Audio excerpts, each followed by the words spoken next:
दोपहर का समय था। राजा अकबर अपने दरबार में बैठे कुछ सोच रहे थे। अचानक उन्हें बीरबल की कही हुई एक बात याद आई। उन्हें याद आया कि एक बार बीरबल ने उन्हें एक कहावत सुनाई थी, जो कुछ इस तरह से थी: खाने के बाद लेटना और मारने के बाद भागना एक सयाने मनुष्य की निशानी होती है। राजा सोचने लगे, अभी दोपहर का समय है, यकीनन बीरबल खाने के बाद सोने की तैयारी में होगा। चलो, आज उसकी बात को गलत साबित किया जाए।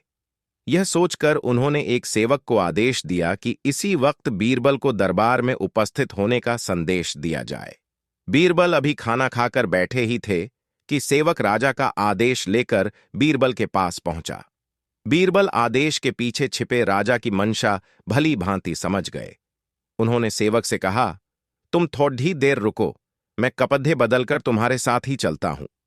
अंदर जाकर बीरबल ने अपने लिए एक तंग पजामा चुना। पजामा तंग था तो उसे पहनने के लिए उन्हें बिस्तर पर लेटना पड़ा। पजामे को पहनने का बहाना कर वे थोड़ी देर बिस्तर पर ही लेटे रहे और फिर सेवक के साथ दरबार की ओर चल दिए। दरबार में राजा बीरबल की ही राह देख रहे थे। उनके वहां पहुंचते ही राजा ने पूछा, क्यों बीरबल, आज खाने के बाद लेटे थे या नहीं? बीरबल ने जवाब दिया, जी महाराज, जरूर लेटा था। यह सुनकर राजा को बहुत गुस्सा आया। उन्होंने बीरबल से पूछा, इसका मतलब यह है कि तुमने मेरे आदेश का असम्मान किया। तुम उसी समय मेरे सामने क्यों उपस्थित नहीं हुए? इसके लिए मैं तुम्हें सजा देता हूं। बीरबल ने तुरंत जवाब दिया, महाराज, यह सच है कि मैं थोड़ी देर लेटा था, लेकिन मैंने आपके आदेश की अवहेलना नहीं की है। आपको मुझ पर यकीन न हो तो आप सेवक से इस बारे में पूछ सकते हैं।